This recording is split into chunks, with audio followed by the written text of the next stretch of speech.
Además de las extraordinarias figuras que dan vida a la narración más notable de la historia humana, la Biblia está llena de objetos que han pasado a la historia como parte indispensable de los años formativos de la tradición judeocristiana. A esa categoría pertenecen la legendaria Arca de la Alianza y los otros tesoros que alguna vez descansaron en lo más sagrado del Templo de Jerusalén. Y también el Santo Grial, la lanza sagrada de Longino, o hasta el Santo Sudario de Turín, las tres grandes reliquias de la historia cristiana. Muchos de estos objetos se han perdido en el tiempo, víctimas de la avaricia humana, de la furia que desatan los conflictos religiosos, o de algún simple y lamentable extravío. Pero hay un objeto que por sus meras dimensiones pudo haber sobrevivido al paso de varios milenios y estar ahí, esperando a ser descubierto en algún sitio. Se trata del Arca de Noé, el enorme barco que, de acuerdo con la Biblia, construyó el humilde y recto Noé por orden divina para salvar de un diluvio apocalíptico a un gran número de especies animales, además de a su propia familia. Tendría así la responsabilidad de repoblar el mundo tras el cataclismo creado por Dios, como una suerte de devastador escarmiento para los perversos ciudadanos de Sodoma y Gomorra. En la Biblia, el gran navío construido por Noé medía unos impresionantes 140 metros de largo por casi 30 de ancho y 15 de alto, características que lo convertirían en un barco de dimensiones más que respetables incluso para nuestros tiempos. Por exactas y viables, las medidas bíblicas han sorprendido desde hace muchos años a expertos en tecnología naval. Tal y como está descrita en la Biblia, el Arca de Noé habría tenido no solo un diseño realizable, sino admirable. De haberse construido con esas especificaciones técnicas, el barco podría haber transportado su legendaria carga sin ningún problema. Pero si de verdad existió tal y como le relata la Biblia, ¿será posible que el arca haya dejado tras de sí algún rastro, por mínimo que sea? Hay quien piensa que no solo dejó evidencia de su paso por el mundo, sino que todavía está ahí, milagrosamente conservada justo en el sitio en el que, según la Biblia, atracó después del diluvio.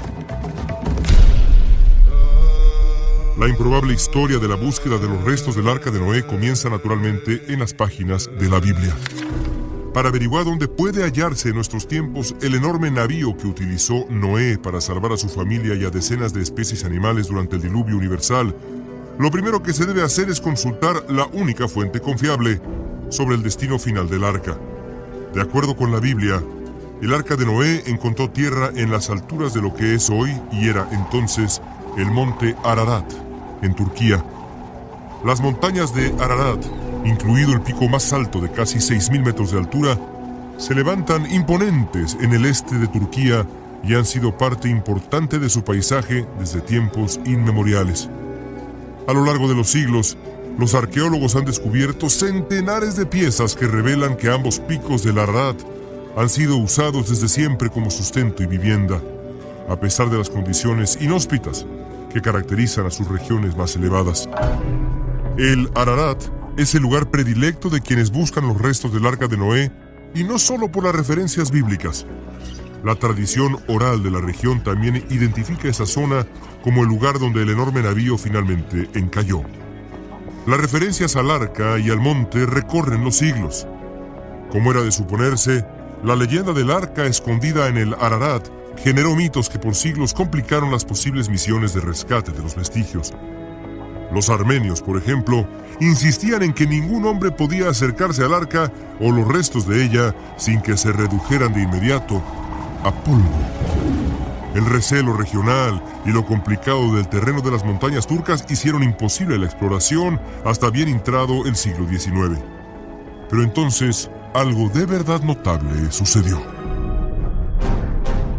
Desde principios del siglo XX, diversas expediciones y un número aún mayor de testigos aseguran haber visto el Arca de Noé en algún lugar del monte Ararat. La primera narración corresponde a un armenio de nombre George Hagopian. Su historia marca para muchos el comienzo de la búsqueda formal del gran navío de la Biblia. Fue aproximadamente en 1905 cuando el joven Hagopian, que en aquel tiempo tenía apenas 10 años de edad, subió el monte Ararat con uno de sus tíos durante un día de verano. Las severas nieves de la gran montaña se habían derretido lo suficiente como para revelar zonas generalmente cubiertas por el hielo. Después de un par de horas de escalar, ambos llegaron hasta donde se encontraba un enorme rectángulo de madera petrificada montado al borde de un acantilado.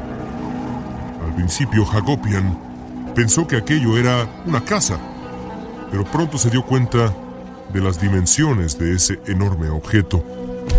De acuerdo con su versión, sobre el armatoste había una protuberancia más estrecha y también rectangular con cientos de ventanas de por lo menos 2 metros de alto en la parte superior, las que podían haber servido como vías de ventilación. Parecía, increíblemente, una especie de barco antiguo. El tío de Hagopian le dijo que aquello era nada menos y nada más que el Arca de Noé, y le sugirió que besara la superficie del barco legendario. El niño se inclinó y besó la madera petrificada con ternura y devoción. Unas horas más tarde, Hagopian bajó a su aldea y relató la aventura a sus amigos. Varios de ellos también aseguraron haber visto el arca. George Hagopian murió en 1972 sin poder indicar en un mapa cuál era el punto exacto donde había visto el arca. La historia del niño armenio sigue siendo una de las más detalladas descripciones del extraño objeto en el Ararat, pero no es ni por mucho la única. Algunos años más tarde, durante otro verano en el que las nieves del Ararat habían disminuido su volumen, alguien más vería el enorme rectángulo petrificado hecho por el hombre, improbablemente montado en las alturas de la frontera entre Turquía y Armenia. Pasaron poco más de 10 años para que otra persona viera los restos de lo que puede ser la legendaria Arca de Noé. Esta vez, el honor correspondió a un teniente de la Fuerza Aérea Rusa de apellido Roskovitsky. Este piloto volaba sobre el monte Ararat en el verano de 1916 cuando vio lo que a primera vista parecía un lago congelado. Para eludir las nubes y la gran montaña, Roskovitsky descendió un poco y encontró algo asombroso. Desde el aire se observaba claramente lo que parecía el casco de un navío con 2 mástiles y la misma protuberancia que una década antes había descrito el niño George Hagopian. Lo primero que sorprendió a Roskovitsky fue el tamaño de aquel objeto. Tan grande como la manzana de una ciudad moderna, dijo en un testimonio. El teniente alcanzó a ver una enorme puerta en la proa del barco y lo que parecía ser una escalinata que lo convenció de que aquello era en efecto un objeto hecho por manos humanas. El piloto y el otro par de tripulantes estuvieron de acuerdo en que lo visto debía ser la mismísima Arca de Noé. Justificaron su magnífico estado de conservación a que la zona del Ararat donde se encontraba está en pleno estado de congelación durante al menos 10 meses cada año. Lo increíble es que tras el reporte del teniente Roskovitsky, el Imperio Ruso, en sus últimos años, por cierto, para entonces, envió a 2 equipos de ingenieros a la montaña a encontrar el arca y lo consiguieron. De acuerdo con reportes de la época, se le tomaron medidas exactas junto con decenas de fotografías. En el arca se descubrieron cientos de pequeños cuartos con altos techos, además de jaulas primitivas, todo cubierto con brea. La madera era una especie muy resistente de ciprés. Sin embargo, las fotografías se perdieron, dejando más preguntas que respuestas para la mítica historia perdida del arca. Pero de todas las expediciones en busca de la legendaria embarcación de Noé, ninguna puede compararse a lo conseguido por un excéntrico arqueólogo aficionado de nombre Ron Wyatt. Como muchos de su edad, Wyatt leyó en 1969 un artículo de la revista Life, en el que se publicaba una fotografía tomada por la Fuerza Aérea Turca. En ella se apreciaba con claridad un extraño montículo a 20 kilómetros del pico más alto del Ararat, que tenía la forma definida del casco de un navío. La imagen cambió la vida de Wyatt, quien juró descubrir el verdadero origen de eso que se veía en esa fotografía. En 1977, Wyatt visitó por primera vez el gran montículo en forma de barco y lo que descubrió fue extraordinario. Cerca del lugar encontró varias piedras inmensas con un orificio en la parte superior, similares a las usadas por los navíos antiguos como anclas.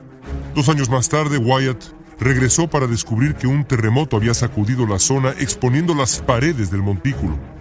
El sismo había expuesto un patrón que a simple vista parecía la huella de inmensas vigas. De ser aquello el arca de Noé, las vigas podrían marcar las paredes de la nave. 8 años más tarde, y después de las mediciones correspondientes, Wyatt y su equipo realizaron un mapeo, concluyendo que, fuera lo que fuera, ese enorme montículo no era producto de la casualidad de la naturaleza.